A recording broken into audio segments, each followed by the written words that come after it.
अब हामी personal protective equipments PPE लगाउन गइरहेका छौँ।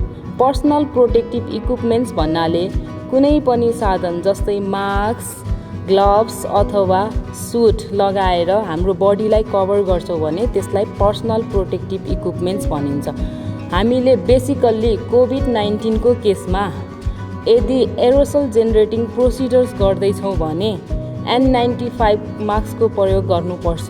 यदि हामी एरोसल जेनेरेटिङ प्रोसिडरसँग डिल गरिरहेका छैनौँ भने हामीले सर्जिकल मास्कसँग मात्रै काम गर्न सकिन्छ। अब हामीले as a whole aerosol generating प्रोसिडरमा लगाउने PPE लगाएर देखाइरहेका छौँ। सुरुमा हामीले ह्यान्ड हाइजिन गर्छौँ। अघि भने जस्तै 5 सबै step of hand hygiene for 20 to 30 seconds.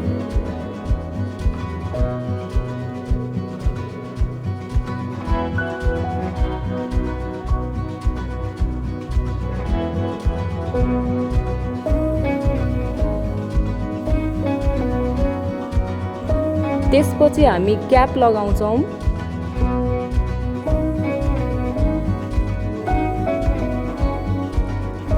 Cap लगाइसकेपछि हामीले सुज कभर लगाउँछौँ।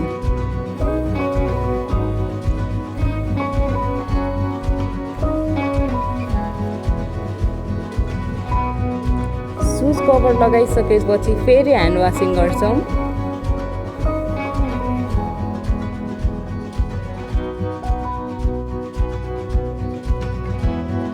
अब इनर पेयर्स अफ ग्लोभ्स लगाउँछौँ, टप ग्लोभ्स। यदि हामीले कुनै पनि सर्जिकल प्रोसिडर गर्नको लागि PPE लगाउँदैछौँ भने हामीले सर्जिकल स्क्रब गर्न आवश्यक पर्छ। इनर ग्लोभ्स आउटर ग्लोभ्स भन्दा हल्का टाइट भएकै राम्रो हुन्छ, किनभने डफिङ गर्दाखेरि आउने सम्भावना धेरै भएको भएर इनर ग्लोभ्स चाहिँ टाइट लगाउँदा बेस्ट। ग्लोभ्स लगाइसकेपछि अब हामीले ह्याचम्यान सुट लगाउँछौँ।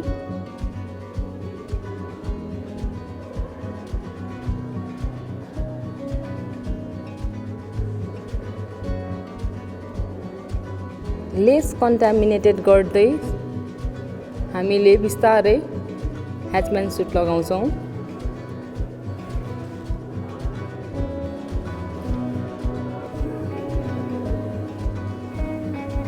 हाफ पोर्सनसम्म हामीले जिपर लगाउँछौँ।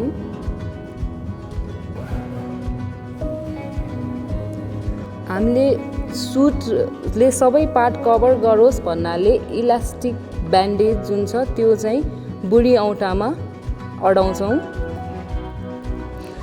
त्यसपछि हामीले अर्को पेयर अफ ग्लोभ्स जुन ह्याचम्यान सुटको अगाडिको बाहुला कभर गर्ने हिसाबले लगाउँछौँ।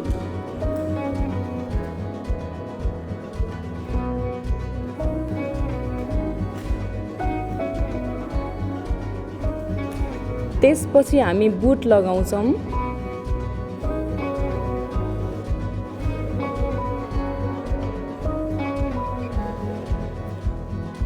टर्निङ एरियामा एउटा चेयर राख्नुभयो भने बसेर लगाउन सजिलो पर्छ।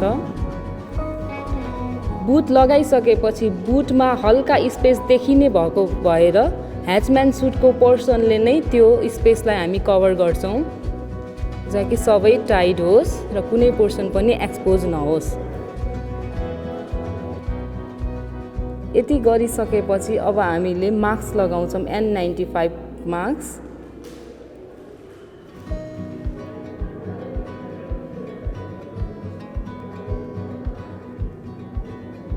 नेजल बिडमा त्यो मेटलको सर्फेसलाई हामी राख्छौँ अनि त्यसपछि माथिको तुना पहिला छिराएर अनि तलको तुना टाउकोमा छिराउँछौँ। त्यसपछि त्यसलाई टाइट गर्छौँ। हाम्रो मास्क फिटिङ छ कि नै भनेर चेक गर्नको लागि हामीले फु गर्छौँ।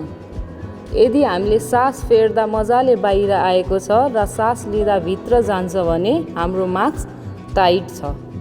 त्यसको साथसाथै अर्को उपाय भनेको माथिबाट हावा आएको छ कि नै त्यो पनि चेक गर्न सक्छौँ। यदि कसैलाई मास्क फिट छैन भने हामीले पेपर टेप युज गरेर मास्कलाई टाइट गर्न सक्छौँ।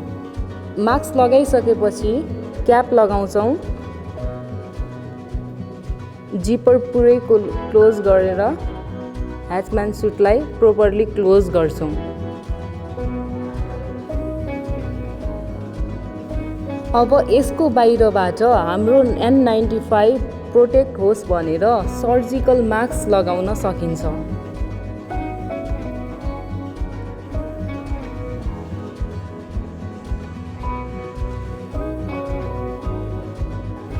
यसको बाहिरबाट हामी गगल्स अथवा फेस सिडको प्रयोग गर्न सक्छौँ, जसले गर्दा हाम्रो फेस सबै कभर हुन्छ।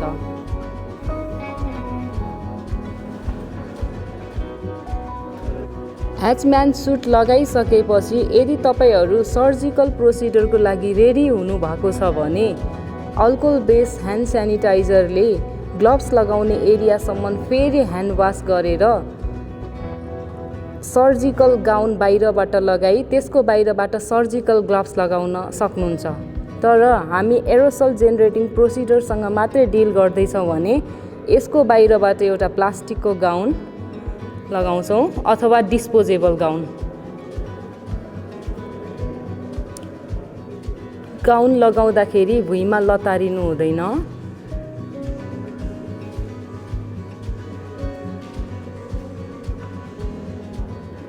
तुनालाई अगाडि ल्याएर डफिङ गर्न सजिलो हुने गरी बाँध्नुपर्छ। अब सर्जिकल गाउन लगाइसकेपछि लास्टमा 1 पेयर अफ टप ग्लोभ्स लगाउनु पर्छ, जसले अगाडि लगाएको सर्जिकल गाउनको बाहुला सबै कभर गरोस्।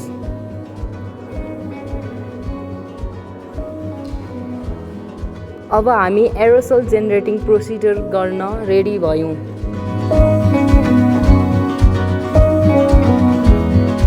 अब हामी पेसेन्ट केयर गरिसकेपछि अब डफिङ गर्नु अगाडि लास्टमा लगाएको टप ग्लोभ्स पेसेन्ट साइडमा नै फुकाल्छौँ।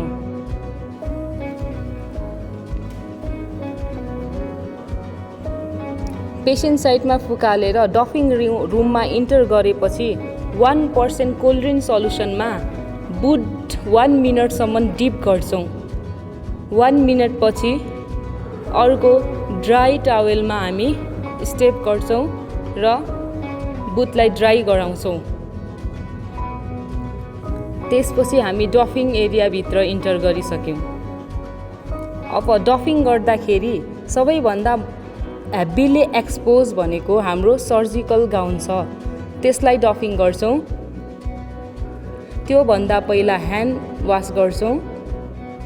ह्यान्ड वास गर्दाखेरि डफिङ एरियामा सुपरभाइजर हुन आवश्यक छ अथवा कलिगले ह्यान्ड सेनिटाइजर दिन सक्नुहुन्छ।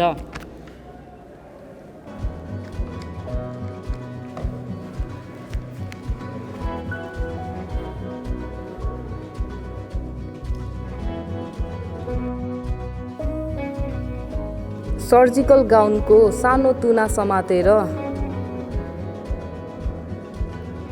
कान्छी औँलाले घाँटीनिर भनेको back surface lace contaminated surface समातेर गाउन तान्दछौँ।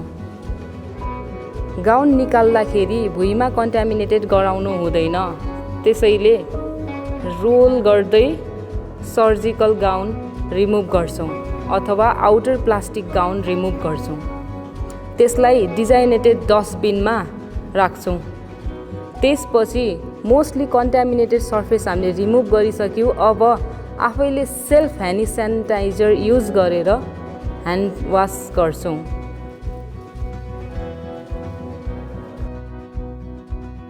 ह्यान्ड वास गरिसकेपछि अब हामीले फेस सिड निकाल्नलाई पछाडिको स्ट्र्याप समातेर हल्का झुकेर फेस सिड निकाल्छौँ र त्यसलाई लेबल गरिएको बिनमा राख्छौँ। फेरि ह्यान्ड वास गर्छौँ। डफिङ गर्दा इच स्टेप पछि ह्यान्ड वास गर्न इम्पोर्टेन्ट हुन्छ। त्यसपछि हामी सर्जिकल मास्क रिमुभ गर्छौँ।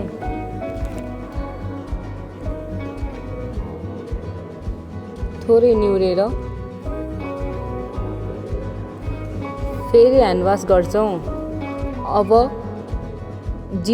जिपरलाई आउटर बटमलाई खोलेर जिपरलाई तलसम्म खोल्छौँ। त्यसपछि क्याप खोल्छौँ पछाडिबाट तानेर।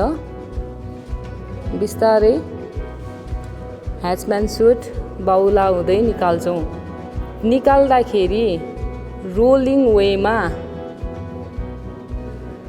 निकाल्नुपर्छ, जसले गर्दा बाहिरको पोर्सनले भित्रको पोर्सनलाई नछोस् र हामीलाई कन्टामिनेटेड नगराओस्। त्यो सँगसँगै 1 पेयर अफ ग्लोभ्स पनि निस्किन्छ। ह्याचम्यान सुटलाई थाइसम्म लगिसकेपछि हामी डफिङ एरियामा रहेको चेयरमा बसेर बिस्तारै बुटलाई पनि सँगै निकाल्छौँ। निकालिसकेपछि ह्याचम्यान सुटलाई त्यसको बिनमा र बुटलाई इनर पोर्सनबाट टच गरेर समातेर बिनमा फाल्न सक्छौँ। त्यसपछि फेरि ह्यान्ड वास गर्छौँ। ह्यान्ड वास गरिसकेपछि अब सुज कभर रिमुभ गर्छौँ। सुज कभर पनि भित्र नछोइने गरी रिमुभ गरेर डफिङ एरियामा भएको सुज लगाउन सक्छौँ।